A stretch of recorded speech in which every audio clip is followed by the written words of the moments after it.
یسوع مسیح کے وقت پیدائش کے وقت جب دور کا گھرانہ تھا یہ بیسیکلی پست حالی کا شکار تھا، لیکن خدا کا کلام تھا کہ میں نے یسوع کے طرح سے یعنی کہ ٹولڈ موڑ سے ایک شاخ نکالا۔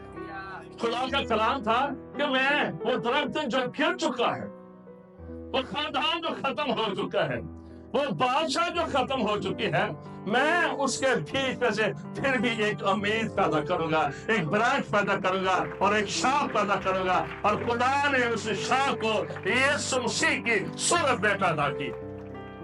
خدا کچھ بھی کر سکتا ہے۔ وہ بادشاہ جو ختم ہو چکی تھی، 465 سال 500 سال حکومت کرنا اور اس کے بعد پھر کچھ بھی نہ ہو، لیکن خدا کا جو کلام ہے نا وہ پورا ہوتا ہے۔ یہی تو کلام کی سچائی ہے، کبھی سے بغاوت نہ کریں، کبھی سے بغاوت نہ کریں، مر جائیں، ختم ہو جائیں، but always try to obey the word of God۔ ہمیشہ خدا کے کلام کو پوری کرنے کے لیے محنت کریں، مشقت کریں، ایفرٹس کریں، جو کچھ بھی کر سکتے ہیں۔